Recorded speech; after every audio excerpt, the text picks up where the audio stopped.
आलस वो बीमारी है दोस्तों जो हम सब के जीवन को खोखला और बिल्कुल बर्बाद कर देती है।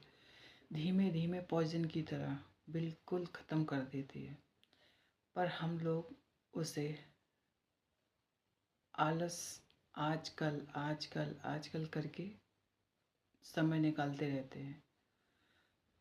समय निकलने के बाद और हम बर्बाद होने के बाद तब हमें समझ आता है कि हमने अपने जीवन के बारे में क्या किया।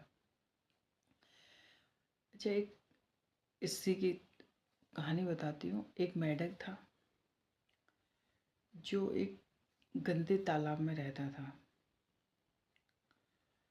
तो वो वहाँ रहता था, तो उसी समय एक दूसरा मेंढक वहाँ से निकल रहा था। तो उसने कहा, भाई आप तो बड़ी साफ़ सुथरे लग रहे हो, क्या बात है कि कहाँ रहते हो? तो उसने कहा, तुम्हारे तालाब में तो बोला, मेरे तालाब में मैं तो मरा जा रहा हूँ दोस्त। मेरे तालाब में इतनी गंदगी है कि उसमें तो अब कीड़े मकोड़े भी नहीं रहे खाने के लिए।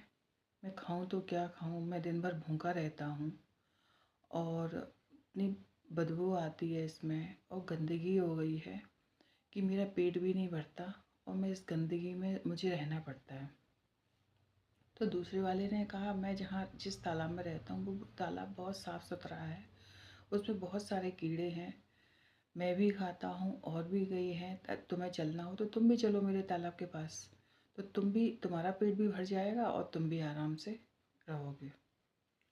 तो वो बोलता है कि अरे यार, मेरी पास मेरी जीभ होती इतनी लंबी कि मैं यहीं से उस तालाब में जीभ को लंबा करके अपना पेट भर लेता, और नहीं तो मेरे पास इतना वो होता कि मैं जाके आराम से मैं खा लेता।